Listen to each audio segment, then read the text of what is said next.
मेरे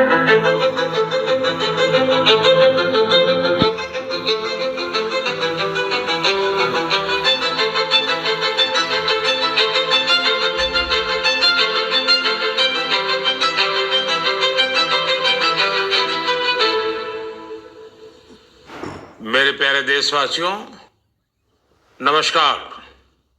2025 बस अब तो आ ही गया है, दरवाजे पर दस्तक दे ही रहा है। 2025 में 26 जनवरी को हमारे संविधान को लागू हुए 75 वर्ष होने जा रहे हैं। हम सभी के लिए बहुत गौरव की बात है। हमारे संविधान निर्माताओं ने हमें जो संविधान सौंपा है वो समय की हर कसौटी पर खरा उतरा है। संविधान हमारे लिए गाइडिंग लाइट है, हमारा मार्गदर्शक है। ये भारत का संविधान ही है जिसकी वजह से मैं आज यहां हूं, आपसे बात कर पा रहा हूं। इस साल 26 नवंबर को संविधान दिवस से एक साल तक चलने वाली कई एक्टिविटीज शुरू हुई हैं। देश के नागरिकों को संविधान की विरासत से जोड़ने के लिए constitution75.com नाम से एक खास वेबसाइट भी बनाई गई है। इसमें आप संविधान की प्रस्तावना पढ़कर अपना वीडियो अपलोड कर सकते हैं। अलग अलग भाषाओं में संविधान पढ़ सकते हैं। संविधान के बारे में प्रश्न भी पूछ सकते हैं। मन की बात के श्रोताओं से, स्कूल में पढ़ने वाले बच्चों से, कॉलेज में जाने वाले युवाओं से मेरा आग्रह है, इस वेबसाइट पर जरूर जाकर देखें, इसका हिस्सा बने। साथियों, अगले महीने 13 तारीख से प्रयागराज में महाकुंभ भी होने जा रहा है। इस समय वहां संगम तट पर जबरदस्त तैयारियां चल रही है। मुझे याद है, अभी कुछ दिन पहले जब मैं प्रयागराज गया था तो हेलीकॉप्टर से पूरा कुंभ क्षेत्र देखकर दिल प्रसन्न हो गया था। इतना विशाल, इतना सुंदर, इतनी भव्यता। साथियों, महाकुंभ की विशेषता केवल इसकी विशालता में ही नहीं है, कुंभ की विशेषता इसकी विविधता में भी है। इस आयोजन में करोड़ों लोग एक साथ एकत्रित होते हैं। लाखों संत, हजारों परंपराएं, सैकड़ों संप्रदाय, अनेकों अखाड़े, हर कोई इस आयोजन का हिस्सा बनता है। कहीं कोई भेदभाव नहीं दिखता है। कोई बड़ा नहीं होता है, कोई छोटा नहीं होता है। अनेकता में एकता का ऐसा दृश्य विश्व में कहीं और देखने को नहीं मिलेगा।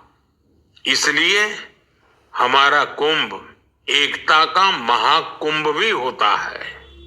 इस बार का महाकुंभ भी एकता के महाकुंभ के मंत्र को सशक्त करेगा। मैं आप सबसे कहूंगा, जब हम कुंभ में शामिल हो तो एकता के इस संकल्प को अपने साथ लेकर वापस आए।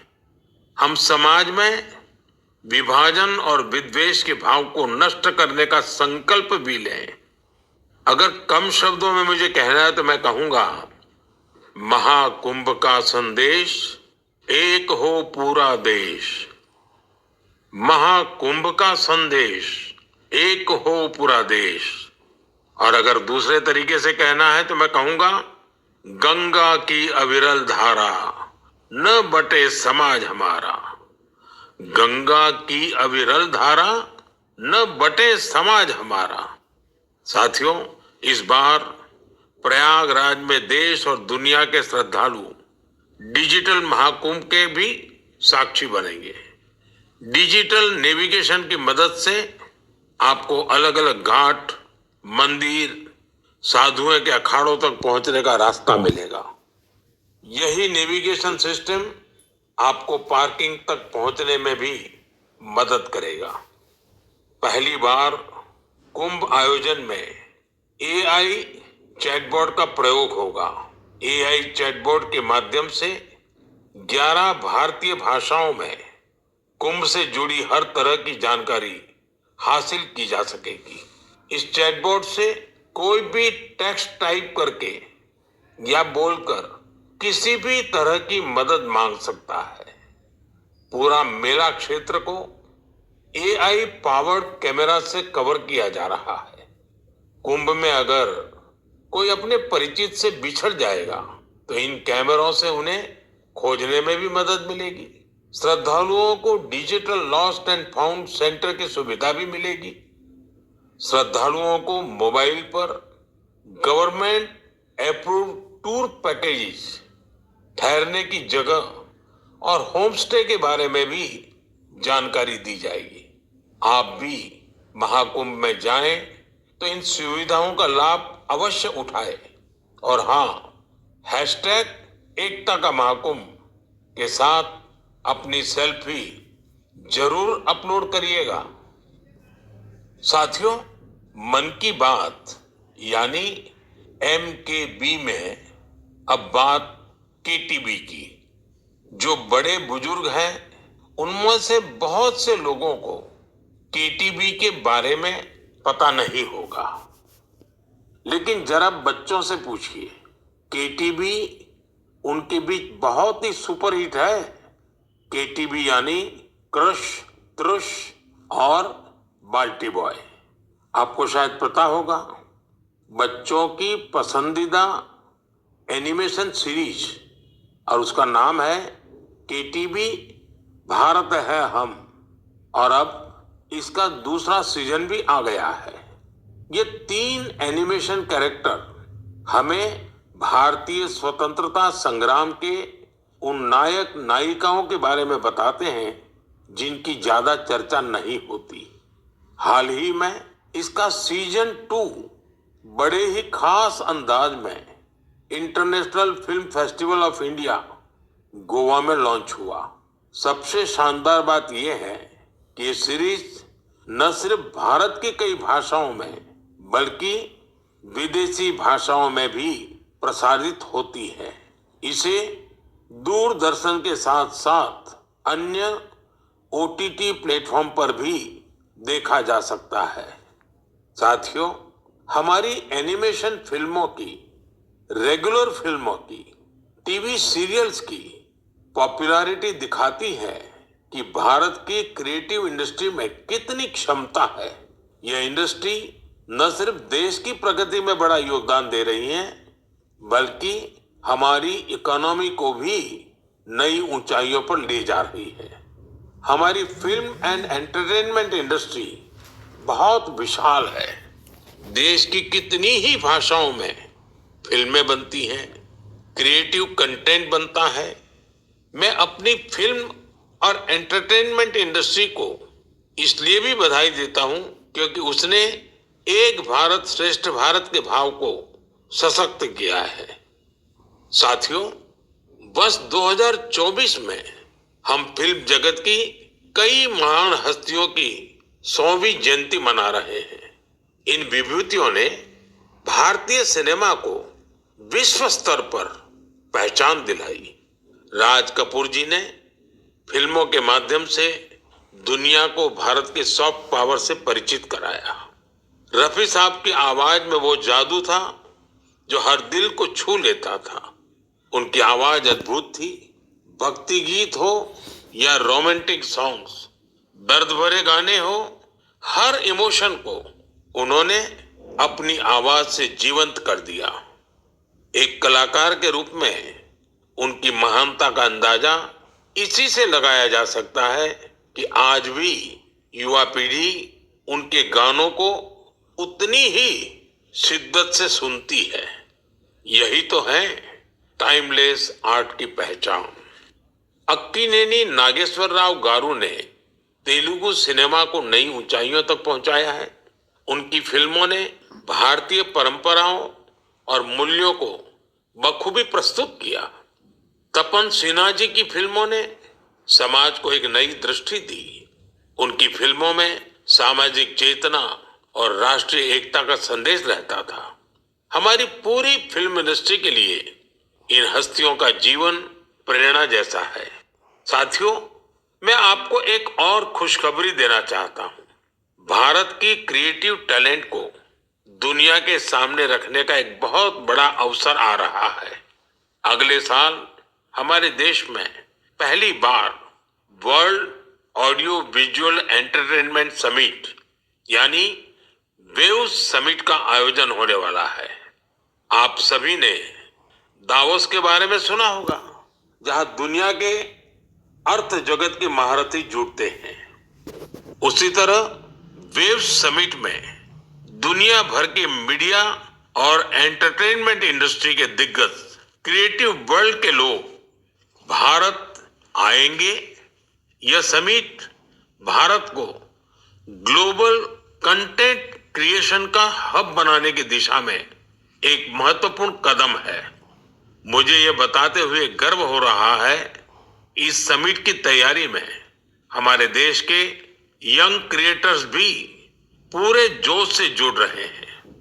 जब हम $5 ट्रिलियन इकोनॉमी की ओर बढ़ रहे हैं, तब हमारी क्रिएटर इकोनॉमी एक नई एनर्जी ला रही है।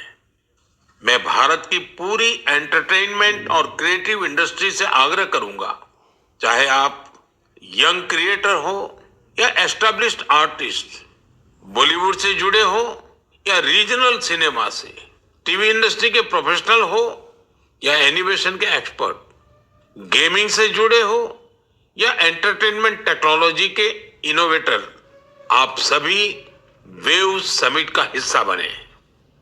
मेरे प्यारे देशवासियों, आप सभी जानते हैं कि भारतीय संस्कृति का प्रकाश आज कैसे दुनिया के कोने कोने में फैल रहा है।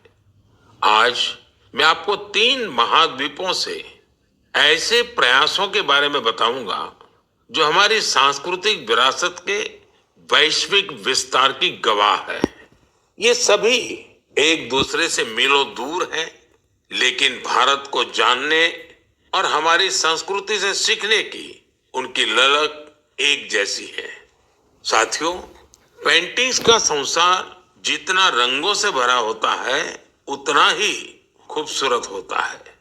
आप में से जो लोग टीवी के माध्यम से मन की बात से जुड़े हैं, वे अभी कुछ पेंटिंग्स टीवी पर देख भी सकते हैं।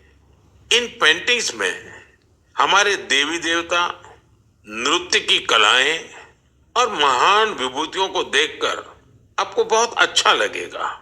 इनमें आपको भारत में पाए जाने वाले जीव जंतुओं से लेकर और भी बहुत कुछ देखने को मिलेगा।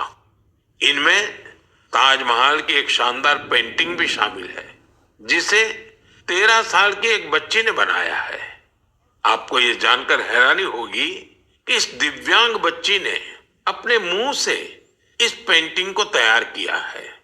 सबसे दिलचस्प बात यह है कि इन पेंटिंग्स को बनाने वाले भारत के नहीं, बल्कि इजिप्ट के स्टूडेंट्स हैं, वहां के विद्यार्थी हैं। कुछ ही हफ्ते पहले इजिप्ट के करीब 23,000 स्टूडेंट्स ने एक पेंटिंग प्रतियोगिता में हिस्सा लिया था। वहां उन्हें भारत की संस्कृति और दोनों देशों के ऐतिहासिक संबंधों को बताने वाली पेंटिंग्स तैयार करनी थी। मैं इस प्रतियोगिता में हिस्सा लेने वाले सभी युवाओं की सराहना करता हूं। उनकी क्रिएटिविटी की जितनी भी प्रशंसा की जाए वो कम है। साथियों, दक्षिण अमेरिका का एक देश है पराग्वे। वहां रहने वाले भारतीयों की संख्या 1,000 से ज्यादा नहीं होगी। पराग्वे में एक अद्भुत प्रयास हो रहा है। वहां भारतीय दूतावास में Erica Huber free Ayurveda consultation देती है। आयुर्वेद की सलाह लेने के लिए आज उनके पास स्थानीय लोग भी बड़ी संख्या में पहुंच रहे हैं। एरिका ह्यूबर ने भले ही इंजीनियरिंग की पढ़ाई की हो, लेकिन उनका मन तो आयुर्वेद में ही बसता है। उन्होंने आयुर्वेद से जुड़े कोर्सेज किए थे और समय के साथ वे इसमें पारंगत होती चली गई। साथियों, ये हमारे लिए बहुत गर्व की बात है कि दुनिया की सबसे प्राचीन भाषा तमिल है और हर हिंदुस्तानी को इसका गर्व है। दुनिया भर के देशों में इसे सीखने वालों की संख्या लगातार बढ़ रही है। पिछले महीने के आखिर में फिजी में भारत सरकार के सहयोग से तमिल टीचिंग प्रोग्राम शुरू हुआ। बीते 80 वर्षों में यह पहला अवसर है जब फिजी में तमिल के ट्रेन टीचर्स इस भाषा को सिखा रहे हैं।